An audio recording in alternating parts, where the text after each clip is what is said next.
podcast is part of the Sports Social Podcast Network. Hello and welcome to the Paddock and the Pavilion with Stephen Wallace. In each show, Stephen will interview someone connected to the world of horse racing or cricket. The men's Ashes are nearly here.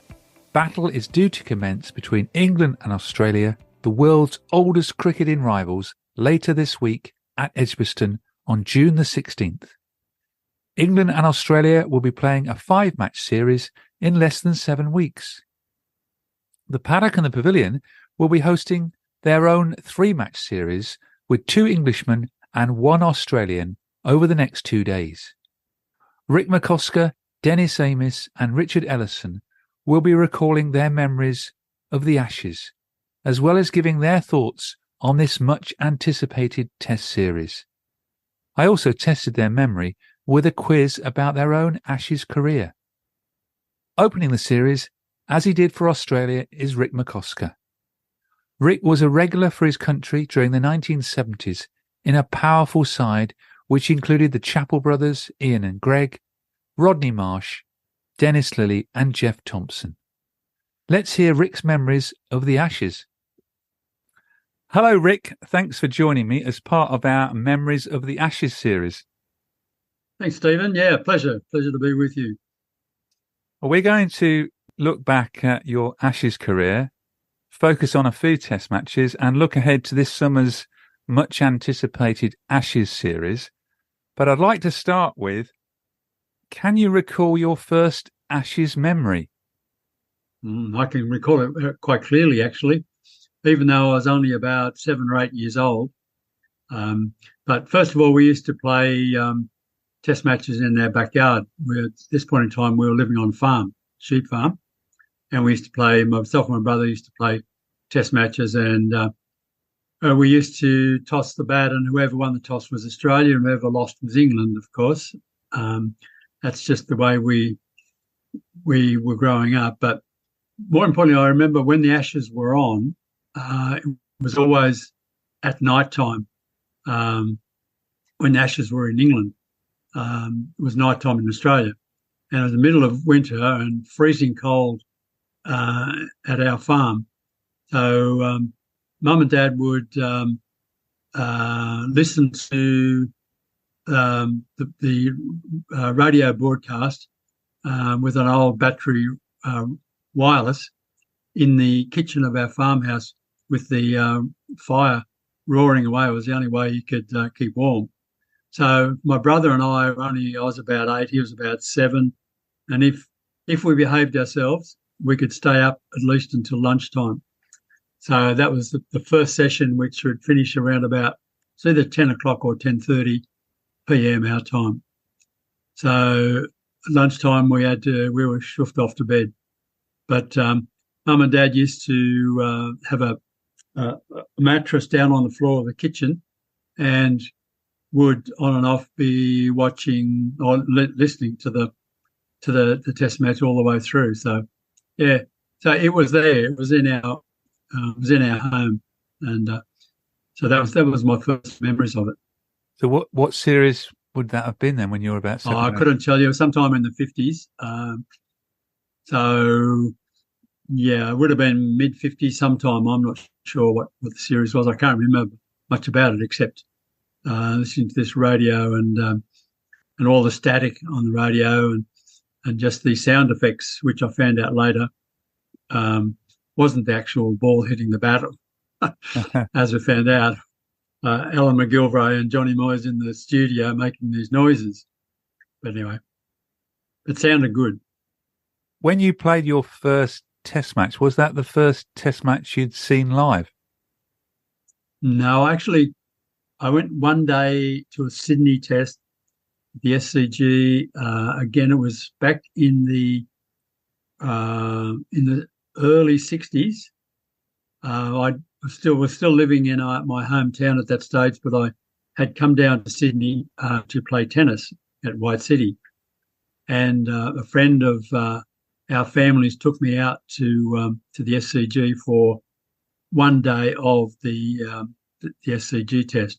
Australia were batting. Simpson and Laurie were opening. I'm pretty sure it was Simpson and Laurie. I think Simpson got 90, but I was a bit disappointed because my hero at that stage was Norman O'Neill, and I wanted him to score a lot of runs that day, but I think he only got about 20 or 30 or something, and he got out, which was a bit disappointing. But the only Englishman that I can remember seeing was the Reverend David Shepherd. He used to cop a little bit of stick from the crowd on the hill. But I remember him, but I don't remember too much about many of the other English players. Because you live quite away from Sydney on the farm. Yeah, it was about it's about 600 kilometres, so it's a fair way. Moving ahead to your Test debut, which was the fourth Test of the 1974-75 series, Australia were leading the series 2-0. England's batsmen were taking a battering from Jeff Thomson and Dennis Lillee. Can you recall when you got the call up? Was it a telephone call? Did you see it on the television to be selected?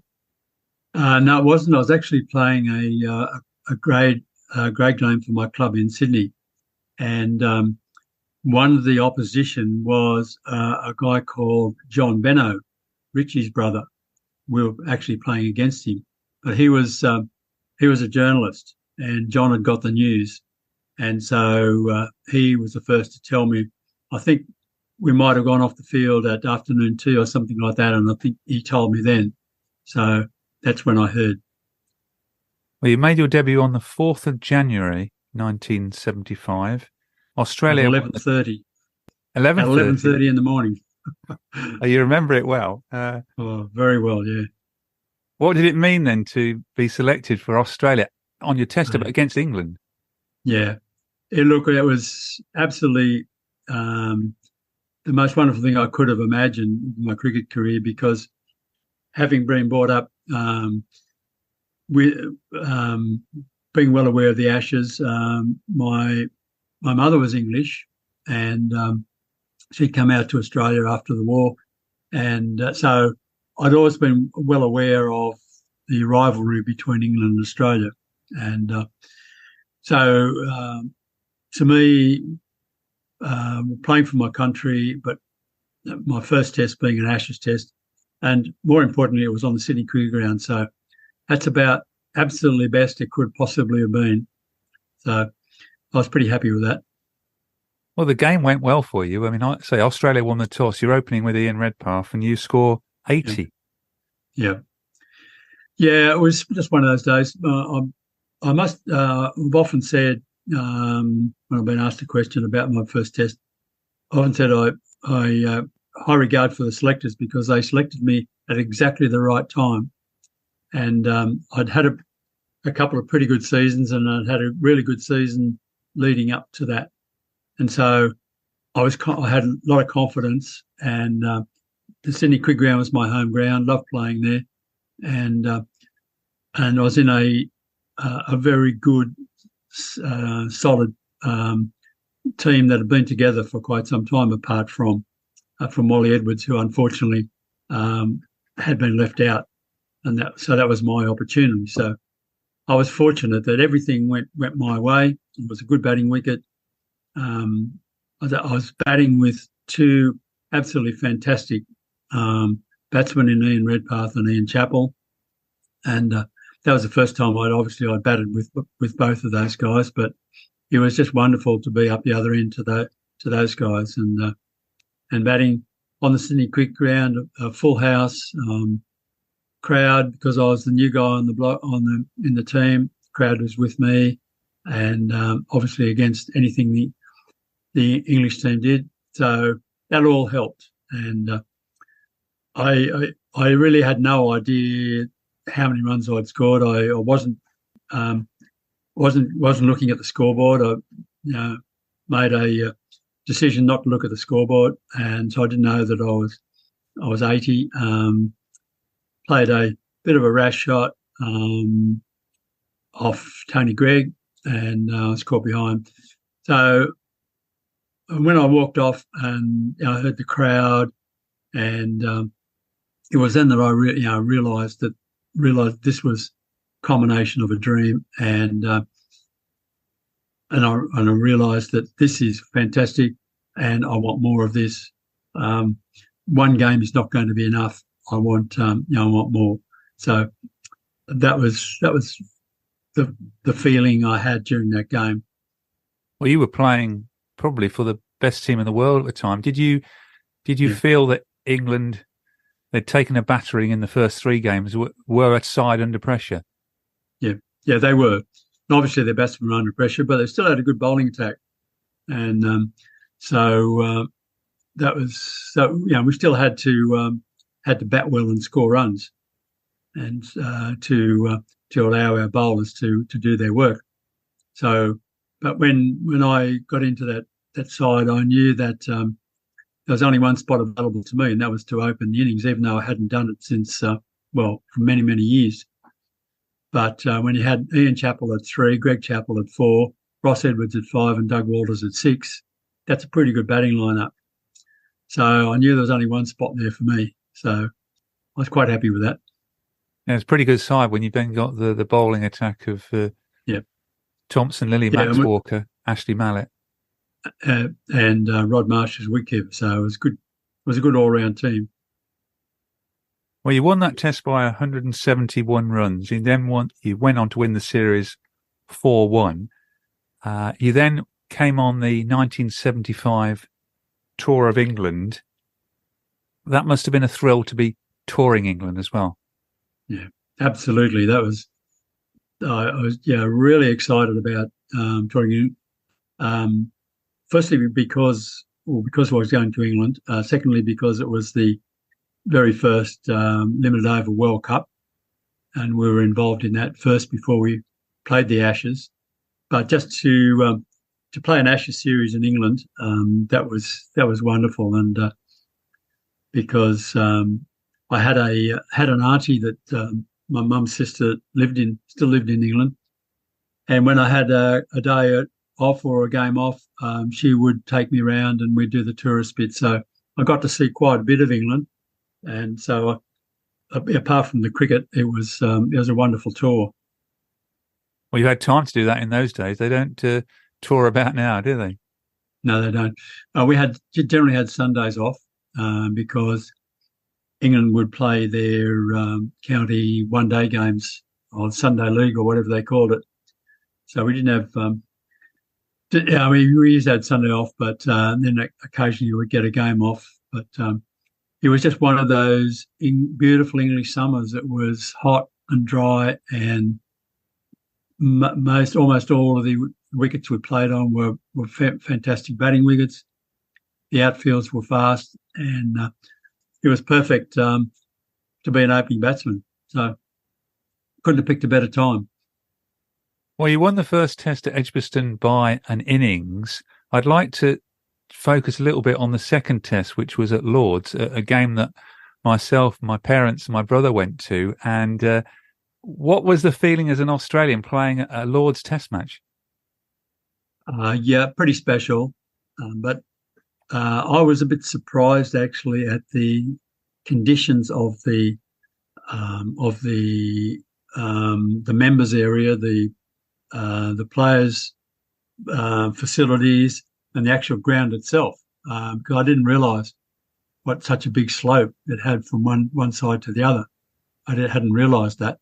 But just to accept that, this is the traditional part of English cricket and Australian England Ashes. To be at Lord's, it was a great thrill, and unfortunately, we got caught on a bit of a damp wicket the first innings, and we didn't have a good start. And then we had to fight on the last day to save the match. But it was it was a good match, and thoroughly enjoyed just being in the atmosphere of Lord's. And I guess I'll always remember the shock of the first morning going out to bat with Alan Turner and walking through the long room and in front of all the members, and hearing the comments of the members, didn't give us a lot of encouragement, but I guess that was their idea. But it was just a good experience and something that I'll always remember. It was a high-scoring draw. You scored 29 in the first innings and 79 in the second innings. And so Tony Gregg, England's new captain, got 96. Yep. John Edridge, 175. Ross Edwards, 99 at Lord's. Yep. And Dennis Lillee got his highest ever test score of 73. Yeah. Yeah, we were actually in trouble, I think, was that the first innings? I think we were in trouble, and Ross got 99 and Dennis got 70-odd, and they put on a big partnership, which helped us a great deal. I'm pretty sure that was in the first innings. Yeah, Australia 268 in the first innings, replying to England's 315. England had a new captain in Tony Gregg. Did that change the atmosphere and the approach of the England team? I think it did. It didn't change anything as far as we're concerned, but we felt that this was a different attitude and aptitude within the England side, and we thought they were a little bit more positive, a bit more aggressive, and I think whether that was as a result of Tony being appointed captain or not, but having played a few more Test matches against him after that, I'm pretty sure that was a bit of a Tony Gregg ripple-on effect. And I think there was a new member of the English side who did very well, David Steele. I think that was his debut. That was his debut, yeah. Yeah, and I think he had a good test as well. You also you've probably forgotten this. I don't know whether you did. You also had a streaker on the Monday of the Lord's Test. We did. That was the first streaker in a Test match that we'd been aware of anyway, and that guy got a lot of press coverage, and we all thought it was a great joke at the time, and it was very funny. But after a while, after a few years, and many more streakers, it sort of lost its humour after a while. But that guy was funny. The way that he leapfrogged over the stumps, being very careful to make sure that he cleared the bails. Otherwise, he might have been in trouble. Well, the next two tests weren't without incident. The Headingley test was abandoned because of pitch vandalism, and you were very close to your first Ashes century. You finished up 95 not out at the close of day 4. That's right. Yep. Yeah. Look, that was interesting. That situation of the game, because we were 4 down and we needed to score about another 200 runs to win a big run chase on the last day. So it was pretty evenly poised, although the English press had written us off. I said there's no way that we could get those runs.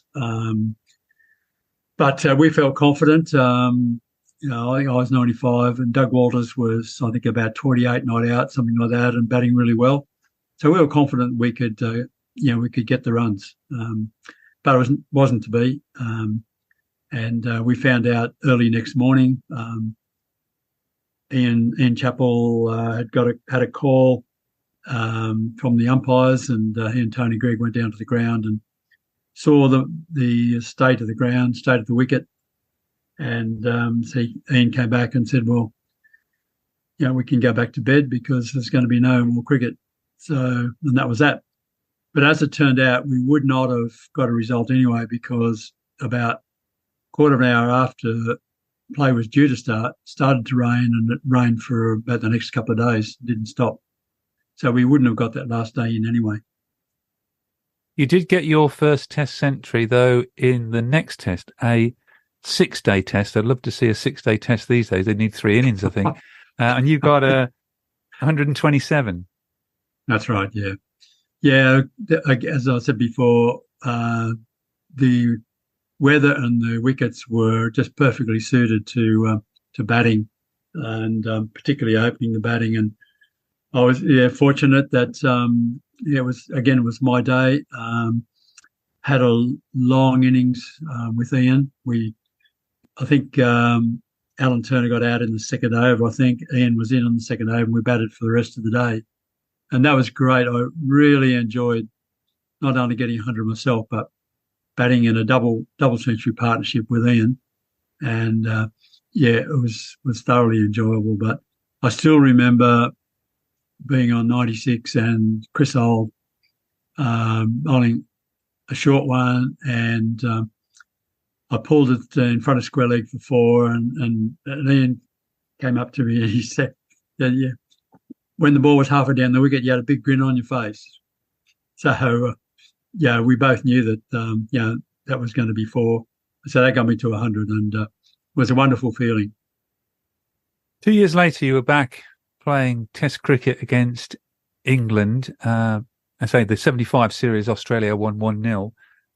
A backdrop to the Packer series. 13 of the players had signed up to play for World Series cricket. A different type of feel to that series. Absolutely, Stephen. Yeah, it was a different tour altogether for lots of reasons. One main reason was we didn't have a very experienced team. There was 3 or 4 of the team that came in 75, didn't tour in 77. The weather was atrocious, was cold, wet, very difficult to play, from our point of view anyway, coming from a hot summer. But the spectre of World Series, once it was made public, then yes, I think it did have a difference on how the team played. Before it was made public, no one within the Australian side knew who had been signed up, or who had been signed up, whether what was going to happen or anything. It was all done confidentially. So we didn't know who was signed and who hadn't. So it didn't really have much effect. But I think after it was all made public, and it was made public who hadn't signed contracts, I think that that did make a bit of a difference. Apart from the fact that we had an inexperienced team, and we weren't, apart from Greg Chappell, we didn't perform very well. We didn't have Dennis Lillee. So overall, it was a very disappointing series. Yeah, England won the series 3-0. And I'd like to take you forward now to your last test against England. Now, we're talking about Ashes memories, and as far as the MCC are concerned, this is not an Ashes test match, but World Series cricket and the cricket authorities had made up, and England toured Australia for the second consecutive year. The year before, they'd beaten a Packerless Australian side 5-1, but they returned the following winter, Australian summer, played a test series of 3 matches, and the MCC decided that the Ashes wouldn't be put up for grabs as such. What was the feeling in the Australian camp when you were playing those matches? I can't remember too much about that, Stephen. I can just remember a little bit about the feeling that we're playing test matches, but it's not the Ashes. It's not the same, and we couldn't really understand why why the Ashes weren't we weren't playing for the Ashes. So I can't remember a real lot about that series. I only played a very small part in it. I think I only had 1 match, and I wasn't performing too well at that stage. So I didn't. It was partly because of the fact that it wasn't an Ashes series. I think certainly I found it difficult to get involved in it, and I know some of the other players did as well. Well, Australia won the series 3-0. You played in the end 15 tests against England. Of course, we've also got the centenary tests which you played in March 77, which also, of course, wasn't, the Ashes weren't at stake. How do you look back at your Test career against England? On the whole, reasonably satisfied, but certainly certainly in 1975, that was my best year, and very happy with that. Not happy with the tour in '77, even though I did get a 50 and a 70 at Trent Bridge, but 50 and 100 in Trent Bridge, but didn't score any too well other than that. Only played 1, 2, 3, I think 4 Test matches at home against England. So I'm like 3 in my first series in '75, and then the last one, that was about all I played. So enjoyed playing against England. Thoroughly enjoyed it, especially the Ashes. But probably on a performance point of view, probably about average, certainly not above average. How different was it playing against England compared to playing against other nations? Yeah, it was different, Stephen. There was a different feeling, but at the same time, you're still playing for your country, and it was still a Test match, so it was still very, very important. It just, for me, it didn't quite have the same history, not the same tradition. Even though, you're still trying 100%. It just wasn't quite the same, and I think it was mainly because of the history of cricket between Australia and England, and particularly after having played that centenary Test and getting a better understanding of the history of the game between our two countries and how much it meant. And so I think they were always the pinnacle, but still, when you played against Pakistan, West Indies, New Zealand, you're playing for your country, so it was still very important. Yeah, we mustn't forget that you were playing against the West Indies when you've got Andy Roberts and Michael Holding steaming in. And Joel Garner and Colin Croft, and about 25 other fast bowlers as well. That was tough times, particularly for opening batsmen. And most of that time we were playing without helmets as well. So that wasn't a lot of fun, but it's just the way it was. You had to take the tough games as well as the easier ones. You played under 2 captains in your Ashes career, Ian Chappell and Greg Chappell.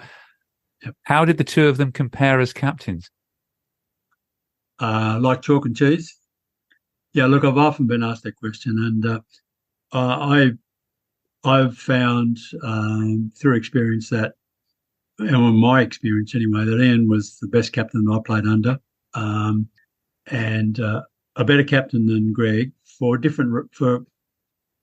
reasons that not necessarily to do with their cricket, although they did play it a little bit differently, but just their personalities, the way they led a team, the way they connected with every member of the team. And that was Ian's strength.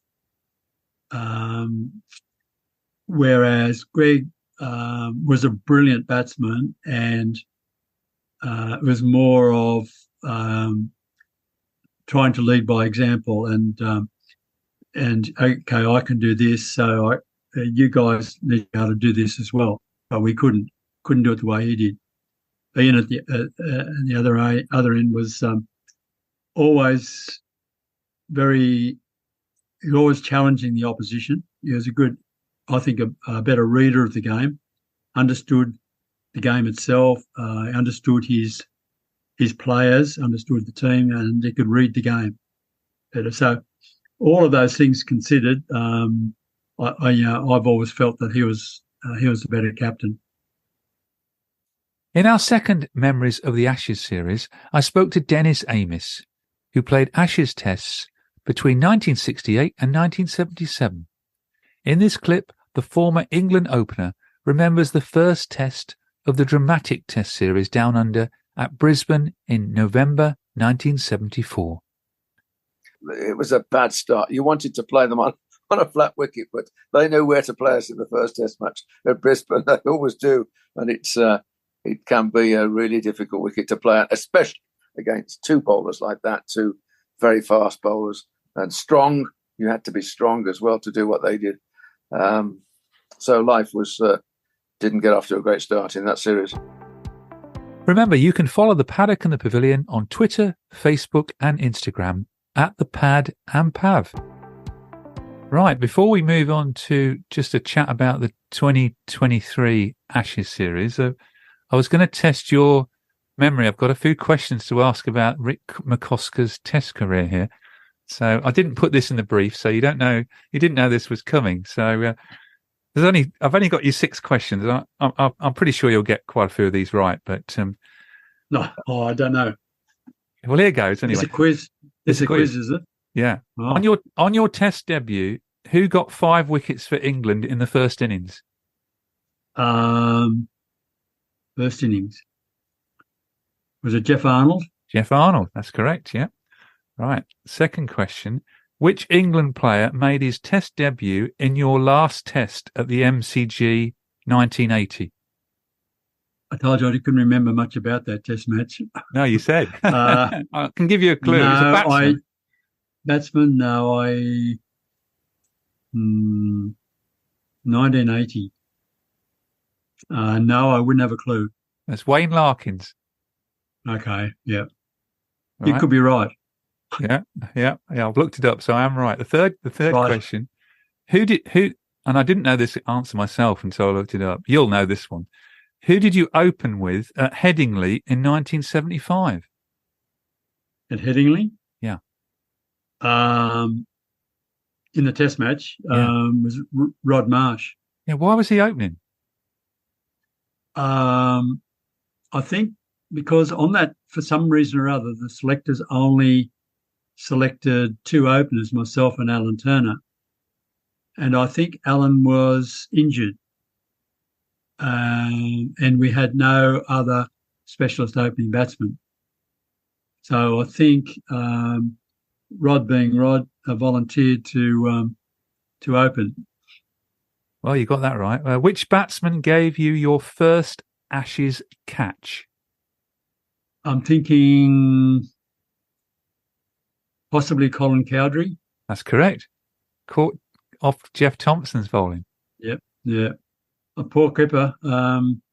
He was copping it from head to toe. He was bruised, black and blue, but he kept fighting away and kept fighting, and it was amazing effort actually. Your final question is 2 answers. I'm pretty sure you've mentioned one of these players already. So the 1975 6-day Test at the Oval, who opened the England bowling? The 2 bowlers. Yeah, well, Chris Old was one, and Sold might have been Bob Willis. No, it's John Snow. John Snow. Oh, yeah, I was going to say Snowy. Because I think, was that the only Test that he played in that series? You're testing me. I haven't looked at. Yeah. I'm not sure. We didn't play. I didn't, because I remember not playing very much against him. Because he didn't tour in 74-5. No, that's why we didn't. But we thought we might have come up against him in 75 in England. But you're right. That was Snowy. But again, it was a really, really good batting wicket and it was pretty flat. So I think he might have lost a bit of interest after a while. Well, let's move ahead from 1975 to 2023 and the much anticipated England-Australia series. What do you think of Bazball? I think it's a great, fantastic method of playing a Test match. You've got to have the cattle to be able to do it, not just anybody. But I think had any team tried to play that maybe 20, 30 years ago, they would have got laughed off the field and it wouldn't have worked. But players these days, having played so much either T20 or limited over cricket, they can do it nowadays. And it's just a matter of having a captain who's prepared to do it and to stick with it. So I think it's wonderful. I'm interested to see how it's going to go. If it doesn't, if it's not successful in the first one or two test matches, whether it'll continue. I just find that whether the guys going to be able to continue batting the way they do against Hazelwood, Cummings, and Stark, or those guys on a wicket that might be doing a little bit. So I'm interested to see how that works. But the concept, I think it's great, and I think that the English captain is probably the right person to be putting it into practice, because he's that type of player himself, so he can do it. But wouldn't be everybody's cup of tea, but to be able to do it. But I think because of all the limited over and T20 cricket being played, that there are enough players to be able to make it happen. Well, England have won 10 of their last 12 matches playing like this. But my next question, which you've already answered really, was how do you think they will go against Stark, Hazelwood, Cummins, Boland? Yep. Yeah, look, I think that'll be the big test for this. And I'm not quite sure whether the English side will have sufficient courage to be able to carry it through unless they win an early test match by doing it that way. If they do, then I think they'll be encouraged to keep going. But the English press and the English people being what they are and who they are, I think they would find it very difficult to not criticise the team if they get smashed in the early test matches by playing that way. So it'll be interesting, Stephen, to see how that goes. I think that at some point in time it'll work for them, but I can't see it working in 5 test matches. There will be a time when it's not going to work and they're going to get smashed. So whether they'll have the courage to come back and do it again, or whether they'll be allowed to by the English press and the English public, remains to be seen. What do you think to the preparations of the Australian team? We talked about, yourself when you were touring all those tour games, and they're going to be arriving. They are going to play a highly competitive World Championship final against India, but no tour games at all. Yeah. That's a disadvantage. I mean, we were lucky, back in the 70s, we played games against the counties, even though a lot of the counties wouldn't play their test players for obvious reasons. But even so, it was still good practice, much better than spending time in the nets. So the more time that you actually spend out on the field playing against, good competition, then it's better than anything else. So these guys, it's just the way international cricket is these days. You just fly in, play your games and fly out. So they just have to be attune themselves to doing that. And hopefully they'll, from our point of view, will get a good result in the test match against India, which will put them on the front foot. But look, the series against England is going to be difficult without having played those other games, especially for players that haven't been to England before. And that's what I found I was so fortunate in '75. We had those lead-up games, and we had the World Cup to get some idea of what English conditions were like. And as a former Australian Test opener, are you confident that David Warner will do well? That's a tough question, Stephen. I thought you were going to make questions easier. I'm not quite 100% sure that he'll be successful. I'm very confident that he'll play in the championship test. He's only got to do reasonably well there, and he'll be in the Ashes series. It depends a bit on the weather, on how well the English bowlers, whether they stay fit and whether they bowl well to him. If they don't, well, then he's going to have a good series. If the weather is a bit cold and wet, miserable, then I think he's going to struggle during the series. I think that's most opening batsmen in England. If the weather's dull and cold and wet, it's very difficult to have a good series. But I think he will do fairly well. Well, here's an easier question for you. As a former opening batsman for Australia, how would you fancy facing a 40-year-old Jimmy Anderson? Jimmy Anderson, yeah. In Australia, yes. No problems there. In England, probably not. Not with the Duke ball. Not unless you can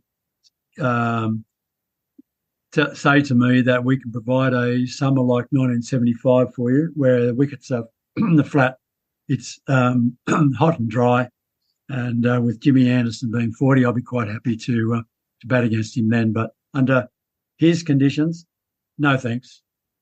Well, the action starts on the 16th of June at Edgbaston. Where will you be watching? You won't be downstairs on the mattress, will you? No, I won't be. Things have progressed a little bit since then. But look, I will be watching on television in my lounge room. Probably have the fire on, and my wife will probably watch for a little while, and then she'll go to bed. So I'll have a nice, quiet evening watching the cricket. Trying to get through the first two sessions. Very unlikely to watch the last session. Well, you'll have the fire on, but sadly there won't be any Alan McGilvray on the commentary. No, it's a shame, isn't it? But I'm sure somebody will provide some good coverage for us. But whoever it is, what we can do is we put the sound down anyway and just watch the action. Finally, a prediction from you. No. Not 5-0.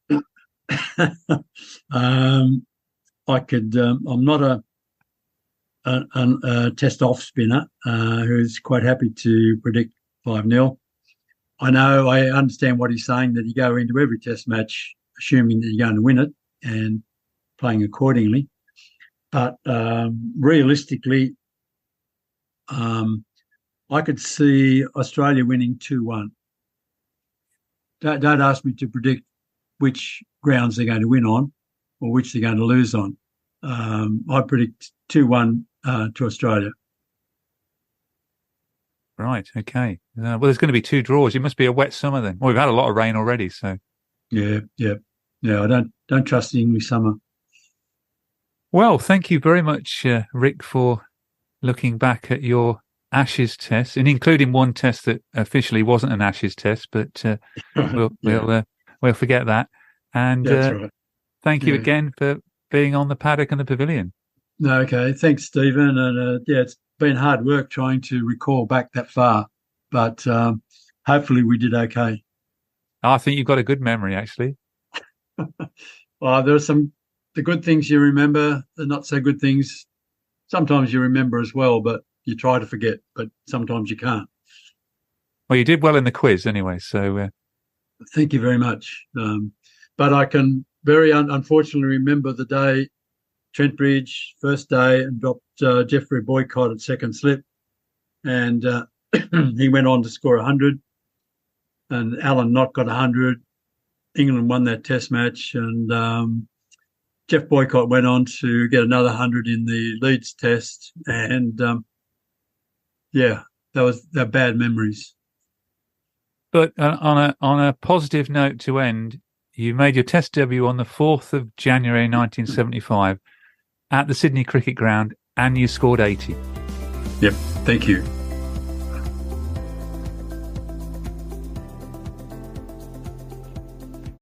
Sports Social Podcast Network.